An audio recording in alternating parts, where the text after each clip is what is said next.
هلا من المحلة الكبرى. تعالوا نلف شوية فيها ونعرفكم كمان على البلد. المحلة الكبرى من أكبر مدن محافظة الغربية، وفي عهد الناصر قلاوون أصبحت عاصمة الإقليم الغربية سنة 715 هجرية، يعني 1320 ميلادية. سميت مديرية روضة البحرين. فيها أكبر مصانع للغزل والنسيج في الشرق الأوسط، وفيها كمان أكتر من 471 مصنع. أكبر مصانع الغزل والنسيج هناك مصنع شركة مصر للغزل والنسيج من مدن دلتا النيل الداخلية، وتقع بين فرع دمياط وفرع رشيد، وتوسط موقعها المسافة بين كل من المنصورة وكفر الشيخ وطنطا. تعتبر مدينة المحلة ثالث أكبر مدينة فيها آثار إسلامية بعد رشيد. أهل المحلة بيشتغلوا في التجارة والتسويق والتجهيز والصباغة والملابس الجاهزة، لأن فيها أكبر مصانع لحليج الأفكار. في كمان أنشطة تانية كتير زي صناعة الزيوت والصابون والإلكترونيات والسجاد والصناعات الغذائية. من أشهر معالم المحلة مسجد عبد المجيد قادوس ومسجد الغمري ومسجد المتولي والأنوار، وفيها كمان نادي البلدية المحلة ونادي غزل المحلة. ما ينفعش ننسى إن من أشهر معالم المحلة برج الساعة، عمله مهندسين إنجليز، ويعتبر أعلى برج بعد ساعة بيج بن المعروف. طولها وصل ل 103 متر، وطول العقرب بس الكبير 225 سم. ما كانش ينفع نقضي اليوم من غير ما نحجز عشان ننام، وحجزنا في فندق جراند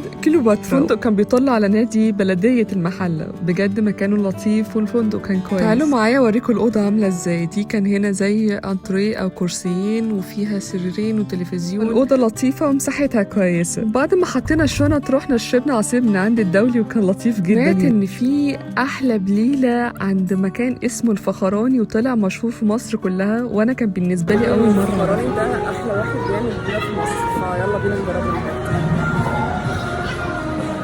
طلبت البليلة وكنت طبعا متفاجئة، محطوط عليها مكسرات بندق ولوز وكاجو قشطة وجوز هند ولبن، بجد كانت رهيبة. فعلا عندهم حق ان يقولوا احلى بليلة من هناك. طبعا المكان عنده حاجات تانية كتير بس هو مشهور بيها جدا. حقيقي متفاجئة من طعمها. ممكن بحب البليلة بس انا حبيتها جدا عنده. كان حقيقي يستحق شهرته انه احلى بليلة في مصر. لازم تجربوها لو انتوا معديين على اجا وانتوا رايحين المحل. مش بس كده، كان تاني يوم جعانين جدا، فقالوا لي على مكان هناك اسمه فيت بول بيعمل برجر وتشيكن وبروست حلوة قوي، فجربت هناك ساندويتش برجر وكمان تشيكن كده وفرايز عليها تشيز تحفة. تاني يوم الصبح رحنا نفطر في سمنود من عند اسمه صدام حسين، فول وفلافل بقى، وكان طعمه تحفة جدا. انا عرفت كمان ان سمنود في اليوم بيجي لها ناس كتير اقباط من كل مكان عشان الكنايس اللي هناك. وانتوا كنتوا تعرفوا ان سمنود تاريخها بيرجع لعصور الاسر الفرعونية، والمحلة بترجع للعصور الرومانية والعربية. اقول لكم ان من اهم مشاهير واعلام المحلة صفية العامري، عمرو اديب، عفاف راضي، صلاح ذو الفقار، ريهام عبد الغفور، والملحن حسن ابو السعود، ومحمود مختار صاحب تمثال نهضة مصر، وعبد الرحمن ابو زهره، وكابتن محمد النني، والشيخ جلال الدين المحلي. ما تنسوش تسيبوا لي في التعليقات هنسافر فين في الفيديو اللي جاي.